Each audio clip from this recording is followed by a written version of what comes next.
Did it go? What's up, everybody? Welcome back to another live stream, another episode from the 10-7 MMA Show. Thank you guys so much for joining. And we are back before a massive UFC card, UFC 304 in Manchester, which is really just going to be so amazing. We've had such a great buildup, in my opinion. I mean, I don't know if you agree, Justin, but I think there's been a lot of really cool stuff that's been going on in the buildup. And if you guys did get a chance to check out my video on Belal yesterday that I posted last night, make sure you get a chance to make sure you try to check it out today before the fight tomorrow. I basically just went through a bunch of clips, and that, Justin went on his rant earlier or last week about Belal, and you kind of listened to him in the interviews, and I think, Justin, what you were saying was right on. So anyways, we are almost here for Leon versus Belal. We got a lot to talk about, and yeah, Justin, what's going on in your neck of the woods? Hey man, just a beautiful Friday out here in Las Vegas. About 150 degrees right now. Staying in, keeping the lights off, trying to stay cool, man. That's what we're rocking out here, baby.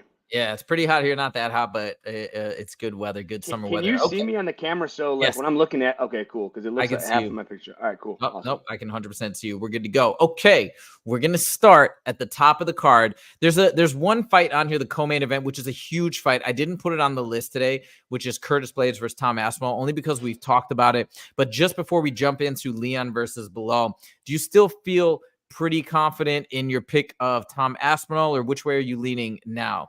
Man, it's one of I think I am going to lean toward Tom Aspinall, and the reason is this: he has the hype behind him, and you know what? It's really I know he got injured in his first match in the first one I bet Curtis Blaydes to win that fight. I remember exactly where I was. I remember exactly what was happening, and I bet Curtis Blaydes to win the fight because of his wrestling. But Tom keeps getting better, man.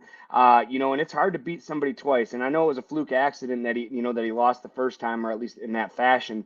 But I think Tom has the hype behind him. I think Tom's going to come out, defend his wrestling, and put some hands on Curtis Blaydes. I'm a fan of both guys, so this is a win-win for me, guys. Whoever wins this fight, I'm happy for. I'm a fan of both guys too. I think it will be kind of interesting if Curtis Blaydes does win from the standpoint of the whole John Jones drama, which we're going to talk about at the end of the show. But yeah, it's a very interesting fight. Both are really great fighters, and both are in a lot of ways nice guys, but still popular guys. And it is going to be really fun. What's up, Celine? Welcome to the show. Thank you for joining. All right, without further ado, let's jump in to Leon versus Belal. So a lot of really interesting buildups over the week. Again, as I mentioned, I made that video yesterday about Belal. It seems like Belal is just trying to make it personal in his mind. I'm not sure if it's genuine or not. It feels disingenuous to me, but he is just going at Leon, saying he hates Leon and all this crazy stuff, which I don't know, take it for what it is. But Justin, just from a standpoint of the matchup, where do you sit in terms of who you favor in this matchup, in this rematch? I'll tell you what, disingenuous is the exact word. I'm going to use that word like 4 times today because that's exactly what Belal's doing right now. Like, he's trying to make it personal. You hit the nail on the head. Like, you can't hate Leon Edwards. It doesn't matter. And, that's as a fighter, it's like, I really hate when guys try to make it personal when it's not. I understand fight buildup. I understand trash talk. But at the end of the day, it's our job. Very rarely am I put in a circumstance to where I hate my opponent or I'm mad at my opponent. I've had 78 fights. I bet it's happened less than a half dozen times. So when guys like Belal try to force it, fans and other fighters can read right through that. Yeah. And I think, and I hope that's on your video of why people hate him, because it's just so fake. Oh, I hate him. Oh, he was afraid of me when I got on the elevator. I mean, it's just all bullshit, man. And anybody that knows anything knows that's true. Unfortunately, I'm not looking forward to this fight, man. And again, really? I'm just not, man. It's just, it's going to be, it's going to be Belal. All Belal is going to try to do is make it a snooze fest. And we talked about this before, and I reiterate, making fights a boring fight is a skill. And I know that sounds counterproductive or almost, but it's true. When you can slow down like a heavy pace striker that can put high, like Max Holloway. How do you beat Max Holloway? You don't go toe to toe with him. You grind on him and you try to make it a slow, boring fight. And a lot easier said than done. And that's why I say it's a skill. Belal has a special skill that he can make fights boring to his favor. And, I'm giving this a 50-45 to Leon right now because he's the champ. Belal is going to have to come in and make this a boring fight. He's not going to be able to outstrike Leon. Can he put him up against the fence and grind on him, man? I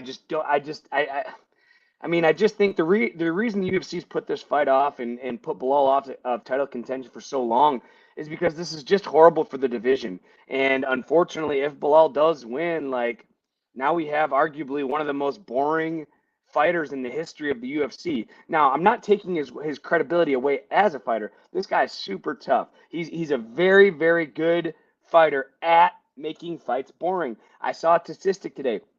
He has like 4 hours and 30 minutes of octagon time with 0 knockdowns.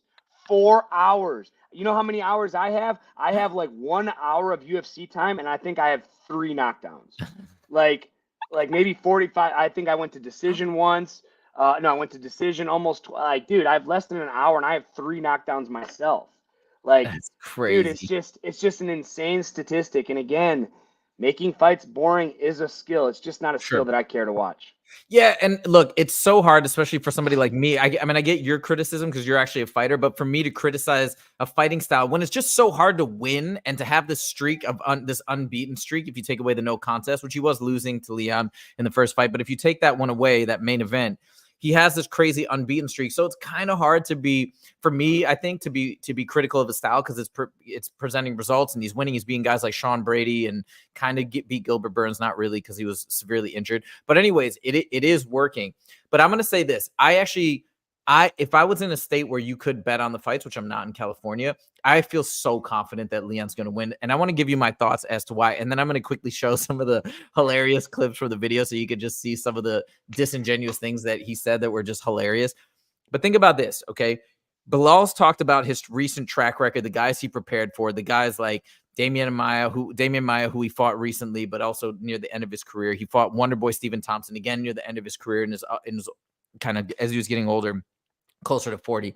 And he's talking about all these guys where my skill set's improved because I fought this type of guy, that type of guy. And now like nobody's, they're all better than Leon, which I disagree, but they're all better than Leon in these different areas. So he's like, I'm good to go. But what I'll say in contrast to that is look at Leon's last schedule, right? He had to prepare for Kamaru Usman twice. He had 3 camps where he was preparing for Khamzat Chimaev, all these heavy grapplers. Then he had to fight Colby. I mean, his schedule's crazy. All those training camps that he put in, plus his confidence is through the roof. And that is evident because Leon's not a disingenuous guy. He's just himself. And I think he's growing on fans because he is just himself and he's getting more comfortable being in his own skin. And that's what we've mentioned over and over on the show is I think fans connect with fighters that feel confident and comfortable enough to be themselves. And I think Belal is going the opposite direction. That being said, it's working for him because he's getting so much hate and negativity that I think it is making the fight exciting. But anyways, because of all that, and because look at Leon's takedown defense, you think if Kamaru Usman is having trouble taking and holding Leon down, do you think Belal is going to be able to do it? I highly, highly doubt it. And the last thing I want to say on this is if you rewatch the first fight, granted it was only a round and change, but you could see there was a massive speed differential between Leon and Belal, and the striking was just so crisp. And Belal didn't really have an answer. He connected with a really solid head kick. Then second round, we had the eye poke and it ended. But I mean, in my opinion, correct me if I'm wrong, I think that fight was like 3 years ago. Belal is now 36, right? Leon is in his early 30s, square in the center of his prime. So, I mean, if anything, unless Belal's on juice, which I don't think he is, I would imagine his speed and his agility has decreased. So I think that's also going to widen the gap between the two. I mean, I don't know. I would bet $1,000 on this fight on Leon. I'm so confident that he's going to win. What do you agree with me? Yeah, I do agree with you. I'm very confident that he's going to win. I'm probably going to put some cash on it myself. And you have to think of the progression of Leon Edwards as well. He's losing to Kamaru Usman in that first fight. He goes into the 5th round. They thought they were down in the scorecards. Hey, he needs to score something big. He knocks him out. Then they give him a rematch, and he just runs right through him. So the progression of how much better he got from that first fight, that second fight, just with Kamaru Usman, let alone preparing for all these other really tough guys, man, I just – and it sounds like everyone's on the podcast. Oh, you're a hater. Oh man, I get people are criticizing my MMA record because I don't listen, I might be 17-11, but at least I tried to have my fights exciting. I was going out of my shield. Belal doesn't do that, man. He goes in there and he slows the pace down. And I don't hate the guy. Like, I don't even know the guy, man. I just don't like his style. Just because I can be critical of somebody's style and not like it doesn't mean I hate the guy. The guy's probably a nice guy. He's really cringy on the mic, but on the outside, I'm sure he trains really hard. He's always in great shape. I saw pictures of him. He looks great. I mean, guys, you guys got to stop being so critical of the things that we say about fighters. It's not that we don't like them. It's boring. It's boring. I don't care to watch, and I don't care for Belal to be my champion. Yeah, God, I hate to say it, but yeah, I really want it. But there's multiple reasons why I want Leon to win. One, I think it'll be, I don't know Belal enough, and maybe he would be an interesting champion, but I kind of side with you too. His talk is just so cringy, and it's just not my style. So you're talking more from the fighting standpoint, which I also kind of agree with you, but I'm also talking from the talking standpoint. And like Leon's growing on me, he's amazing. Actually, I like his personality a lot. Plus, his fighting style is dope. He is unbelievable, and I love watching really, really talented strikers. But he's not just a striker anymore. He's a mixed martial artist. He goes for takedowns. He's not just doing defensive grappling. I mean, if you can't get behind that as a fight fan, then you're just missing. You're missing what you're seeing. And go back and rewatch the last Usman fight, Leon versus Usman 3. Phenomenal. But also his confidence is riding so high that's really cool too, because I think this is just going to lend into him being more and more dominant. Now, case in point, we're going to show a couple clips. So Belal Muhammad's coach, I mean, this is just ridiculous. Belal Muhammad's coach says that he's hitting the pads so good and his striking's improved so much that he's looking like Canelo. I mean, I don't even know what to say to that. It's just a silly statement. Maybe they're saying it intentionally, but I want you to watch Leon's reaction. And again, this is just emblematic of his ultimate supreme confidence, I think, in this fight. So check this out. And here's, of course, Leon reacting to the Canelo comments, Canelo comparisons of boxing for Belal. Brother, his coach came out yesterday. I forgot to ask him about that, man. So it's like fucking Canelo boxing. His coach said that. Who? Belal's coach? Yeah. You're lying. Brother, he came out. He said he's like Marquez, and he's like Canelo in boxing now. He's training so good. I was like, bro, this is what I'm dealing with. It's just like, what is even happening at this point? It's just so funny. And then what was the other thing I was going to show you? Not the elevator incident.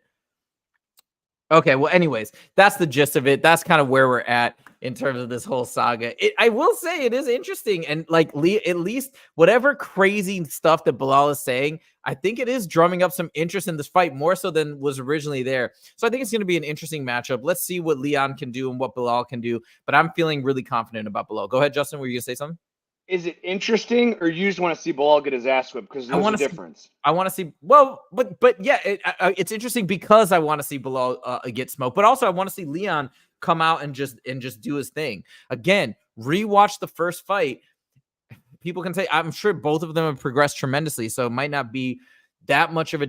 Nah, I mean, I still think it's going to be somewhat similar. Again. But Leon's got that massive striking advantage, a big reach advantage. He's going to be picking him apart from the outside. His takedown defense, I mean, do you see Belal getting him up against the cage, even in the early rounds, maybe in the later rounds if he's tired out? I just don't see it.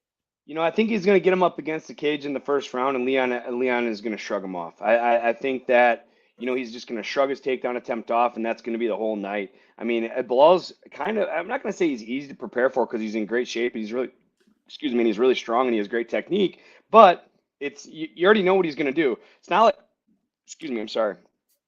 It's not like he's going to come out and try to put on a striking clinic and then be like, holy shit, like this guy's trying to strike. No, he's going to strike into his punches, you know, throw some kicks and try to push Leon up against the fence and take him down. And as long as Leon can stay off the fence, or even if he does get on the fence, but defend his takedowns, I think it's going to be a long night for Belal. Yeah, I do think so too. So I hope so too. I don't want this guy as the champion. Again, I want heavy hitters, man. I don't watch the UFC to watch guys wrestle or grapple or grind. I watch the UFC because I want to see brutal fucking knockouts. And I'm sure a lot of the common fan can agree with me there. So having this guy as our champion in the UFC is it's just not advantageous for anybody. Yeah, I agree. Although I do love good grappling, and a good submission is always really fun to watch. But yes, I think in general, yeah, I probably lean towards a good striking battle. All right, moving along to another fight on the main card, Paddy versus King Green, or King Bobby Green. This is an interesting one. There was a lot of smack talk leading up to in the build-up. They were going back and forth, but then it seemed like a little bit kumbaya at the presser, which is fine. It is what it is. But Bobby Green, King Green, said at the presser, hey man, it's all business. There's no hate here. Paddy went back. He's like, yeah, it's the same with me. This is just business. We're probably going to have a beer. We're going to have a drink after the fight and all this stuff. So it took a little bit of the heat off of this buildup, which was pretty fun early on, seeing a lot of Paddy's interviews. He was really going in hard against King. But nevertheless, the fight in and of itself is going to be a banger. Paddy is saying he wants to stand up and bang with King Green. Obviously, King Green is going to have that speed advantage. I think Paddy is much bigger than King, and of course, he's got the jiu-jitsu advantage on the ground. Justin, let's get your final thoughts in here. What do you see for this fight? What do you anticipate? Man, it's hard for me to go against King Green here, man. I love watching him fight, and I hate watching him lose. And I don't see Paddy beating him, mostly because of the speed advantage here. King Green is so fast, and he's a great counter striker. And I think Paddy's going to try to come in for a takedown. He's going to get countered right there. And that's my prediction of the fight. I think he's going to get clipped early on, maybe early in the first or maybe early in the second. And he's going to have a long night ahead of him. I have to go with Bobby Green. He's the elder here. He's the vet. He's been around as long as I can remember. He was the King of the Cage champ when I was an amateur fighter. So it's hard for me to get behind anybody but King Green in this situation. I am going to go the other way, and I don't know if this is the most statistically sound or analytically, I guess you could say, sound decision, but I'm kind of picking with my heart. I want to see Paddy win. I think he's been through the ringer. I think he had to deal with some gnarly injuries, some depression, people just turning on him, and he's coming out of the fire. He's now got the crowd behind him, and he's confident. And if you look back at his fight against Tony, I thought his striking, personally, from my vantage point, looked pretty good, looked pretty crisp, looked pretty clean. He still has that issue with his head being popped up, but I think he can do some damage on the feet. I think it'll be an interesting fight, and then push comes to shove, if he sees the right time and right place to shoot a takedown and get him on the ground and use some jiu-jitsu, I think he will. So I think that Paddy's got a really good chance, but I am rooting for him. Plus, it's the last fight on his contract. I don't know, maybe he renegotiated today or something. Who knows, right? They might have signed a new deal. But this is an important fight for him, and it will get him in the top 15. Especially if he pulls off an impressive victory against King Green, he might even be 14 or 13. And that's a big accomplishment for a guy like Paddy, who's had so much hate. So I'm picking Paddy. I'm also rooting for Paddy, even though who doesn't like Bobby Green or King Green? We all love him, but that's my take. What do you think? Even I know you're picking Bobby, but do you think at least I'm making some reasonable points? Yeah, absolutely, man. He's an up-and-coming star, and and I never really felt like the fans were against him. I know he got some hate, but that's just expected in MMA, man. He's an up-and-coming star. He's maturing with every fight, man. You look at his first fight where he's just, I don't know, his whole walkout was crazy and this and that, but I see a real maturity growing in Paddy. And I'm not saying I want King Green to win because I don't like Paddy. I like Paddy. I think he's a great entertainer. I think he's great for the business. I think he's great for the sport. But man, when I was little, I was watching Bobby Green, so it's hard for me to turn my back on someone. So it's more my heart picking Bobby Green than I think actually style. Got you. Okay. All right. Well, this is going to be an amazing one. This one, me and Justin are picking opposite, so that's kind of fun. And it's going to be a phenomenal fight, no matter what. This card is so good, man. And now digging deep into the early prelims, which is insane, because this fight it's basically the winner of this fight is probably going to be contending for the title. We have Mokaev versus Manel Kape. Now, did you know that this was on the main card, and earlier this week or the end of last week, it got moved to not the prelims, the early prelims. Did you hear about this?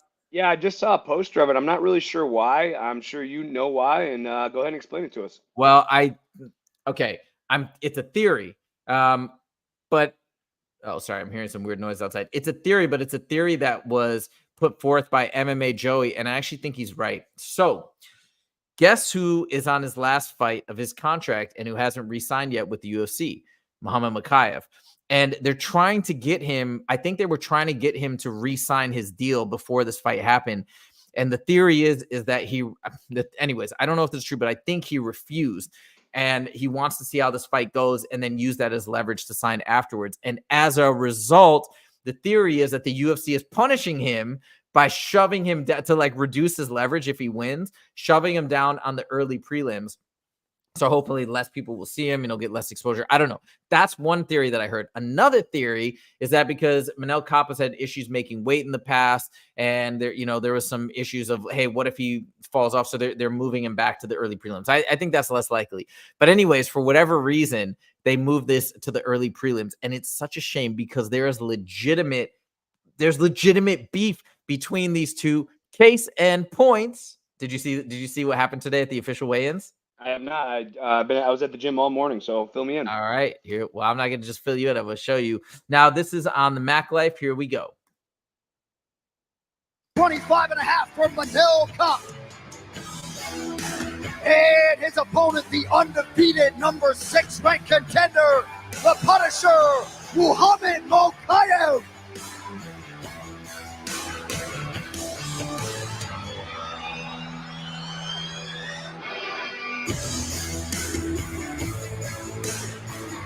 And they had to escort Manel. Manel Kape is crazy, dude. He was coming out just ready to fight, and because they had an incident earlier in the week, and I think he cut Muhammad. They got into a fight in the hotel, and Manel Kape got like tackled to the ground. It's crazy. Like they hate each other. So this would have been a really fun fight on the main card, but I guess now it's on the early prelims. And by the way, did you know that Manel Kape is the former champion of Ryzen? I did not know that actually. Yeah. So he's a G. And then obviously we have Muhammad Mokaev with the grappling advantage, and he's just been on a streak, and he's so young. He's undefeated. A lot of people are saying Manel Kape was going to be the flyweight champ by the end of 2024. I mean, this fight is lit. Do you have a thought, Justin? Do you have a prediction or some way you're leaning in this fight? No, I can't, man. It's a division that I don't follow too much. I follow Kape just because he's always outlandish in his interviews. You know, he's called out some welterweights. Like, I mean, I'm a fan of this guy, but I don't know much about his opposition, man. We're talking about an undefeated Russian cat that's going to be coming in with heavy wrestling pressure, man. This is actually a fight that I am going to tune into. I don't really like the weigh-in antics. Like, guys, you guys are fighting tomorrow. I never really understood that, why guys try to, like, slap each other around the day before. Like, nobody's going to be in the middle of you guys when you guys get in the ring. So I don't understand why they do it early. I understand having animosity, but again, tomorrow you get to do all that. Save it for the cage, guys. I'm looking forward to this fight.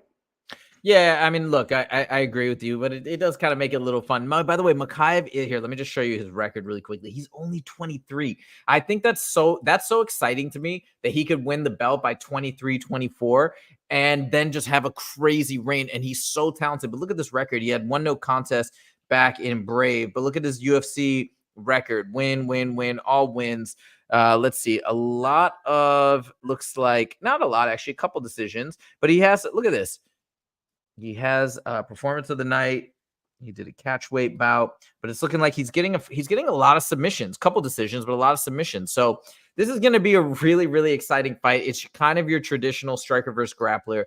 And even though I'm a huge fan of Manel Kape, and I love to see him fight, I love his smack talk and I love his energy, man, I'm rooting for Muhammad Mokaev. And I think he's slightly favored in the odds, but this is also me picking with my heart because I do like to see that potential for a big reign of dominance. So that's where I'm going. But anyways, guys, can't wait for this fight, and we're going to tune in for those early prelims. Okay, now to the kind of silly topics of the show. All right. Did you see Conor McGregor is back in the headlines again for this? Did you see this story? I haven't seen this, no. Hey, dude, Conor McGregor's crazy. So apparently they're now putting the Russian government is now auctioning off Khabib's property for tax evasion or whatever's going on. Again, I don't know the details. I don't know if he's guilty or innocent. I have no clue. But apparently they put his house up and they're selling it. So Conor McGregor is putting in a bid to buy Khabib's family home in Russia, which is insane. And he's posting on Twitter that he's purchasing it for the only purpose of basically pooping and peeing in the house. Not in those words. That's what he said. God. I don't know what's going on. I assume he's trying to get him to have one more fight and one more rematch, or he's just messing with him. I mean, this is insane.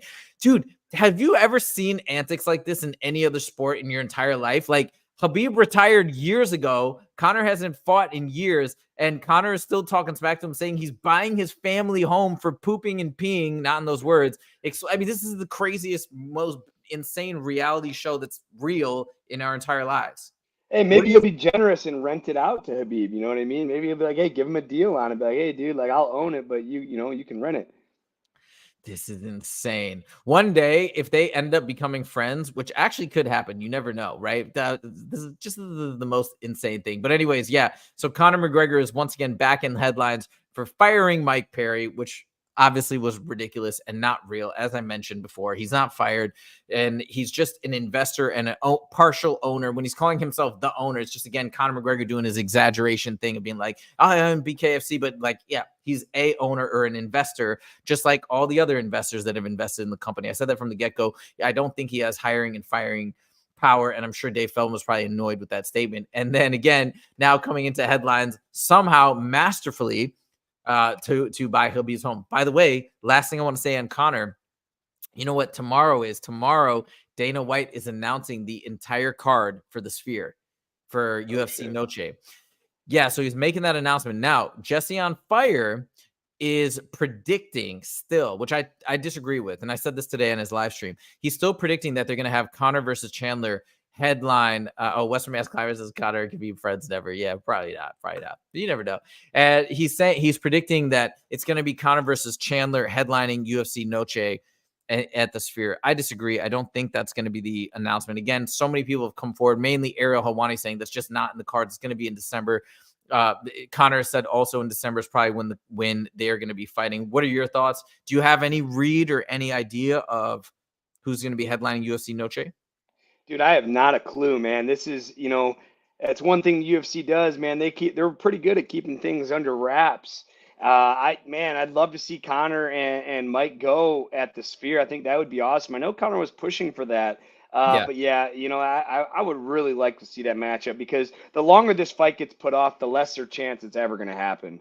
So if we could just lock this in at the Sphere as the main event, I mean, what a crazy venue. I've been to the Sphere a couple times. Oh. It's a weird place, bro. Like, it is wild. Like, you can't really describe it. You got to go to experience it. I took my dad there for a Grateful Dead concert. Then I went there. There's this thing called Mission to Mars, or no, it's called like Mission to Earth or something. But the whole you're sitting back, and the whole screen in front of you. I mean, everything is a screen. It's not like you have a screen in front of you. The whole ceiling, you're immersed in a screen that's all around you, essentially. So yeah, it's pretty wild. So again, I'd love to see Conor McGregor and Mike Chandler headline that. I think it's a great business move. It's a smart business move. But I know they are targeting for December. I have no idea who it could be. I don't even have a second thought of who it could be. Yeah, I think it's gonna be O'Malley. I think it's gonna be O'Malley versus Merab, but we'll see. Okay, that's gonna be tomorrow. Looking forward to that. Last thing we're gonna talk about today for our show. Dana White has promised in the presser. He also is giving $100,000 bonuses as well for performance of the night and all that stuff.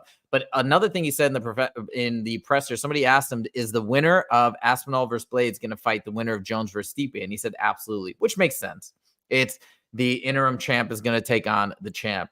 So fans are pretty excited that maybe we're going to see this supposed Tom Aspinall versus John Jones fight, which everybody's clamoring for, and everybody's saying John Jones is ducking Tom Aspinall. I've said this many times. I disagree with that sentiment. I don't think it's John Jones' fault at all. He's just taking the fight that was given to him. But that's kind of exciting. Now, do you think now this is right? This is assuming Blades doesn't win. This is assuming that Stipe doesn't win. And then it's assuming that John Jones doesn't retire after beating Stipe. Do you think that we are likely going to actually see John Jones stick around to fight Tom Aspinall? I don't know, man. I mean, John Jones getting old, man. He's been around for 100 years. Like, what else does he have to prove? I know all the fighters want to see it and the fans want to see it, but does John Jones really want to put it all? I mean, listen, this is a very nostalgic fight. Him versus Stipe, it's great. It's whatever. I think John is going to finish him early in the fight. And that's a way, because they'd be like, oh, Stipe is the greatest heavyweight of all time. It's like, well, I mean, I guess, but like, what is he had 2 title defenses? Like, and it's like 2 or 3 title defenses, which is like the best ever. But with that being said, Stipe hasn't fought in a long time, and I don't think he has any wins over anybody that's still on the active roster. So, dude, I'd be fine with John Jones setting off in the sunlight on his horse, seeing later. But of course, I'd be fine with him fighting Tom Aspinall too, man. I don't really lean any sort of way. I think with the money and the pressure from the fans, it's definitely a possibility. But Tom Aspinall still has to get by Curtis Blaydes, and John Jones still has to get by an old Stipe. I have a take that most people are going to probably hate and disagree with. I'm actually not so keen on seeing John Jones fight Tom Aspinall, and I'll tell you why. I think Tom Aspinall is the rise of the new generation, and I know the UFC has this habit of putting the old generation on their way out against the new generation to prop them up. And for the first time ever, it seems like they're not trying to slaughter the old generation for the benefit of the new generation. They're not trying to do that sacrifice, the sacrificial lamb, so we can bolster the next guy and build him up. And people always get mad when they do that normally. Oh, the vet is getting sacrificed. People get upset. They want to support. So this is the first time that they're seemingly not doing that. George St. Pierre, Michael Bisping. I didn't feel that was. I thought that was a similar situation as well. So I mean, I kind of want to see John Jones win. He's done enough in the sport. Let him ride off. A lot of people think that John Jones would even beat Aspinall, but I just don't see it as being a necessary thing for him. He's done more than enough, and with 2 amazing title defenses in the heavyweight division, he can ride off in the sunset and be happy. That's my 2 cents. Now, that being said, if John Jones does want that challenge, does want to fight Tom Aspinall, hell yeah, more power to him. Whatever he wants, I'm down for him. So there we go. That's the end of the show. Thank you guys so much for joining. We got UFC 304 tomorrow, the announcement of UFC Noche, which I think is like 306. I don't remember the exact number that is, or 307. But that's going to be exciting. We got a great weekend of good content. And then we'll be back on Monday to do a recap of UFC 304. So thank you guys, as always, for joining. If you do like the video, make sure to click that like button. If you want to see more, make sure to click subscribe. Thank you guys so much for joining, and we'll see you in the next video. Take it easy.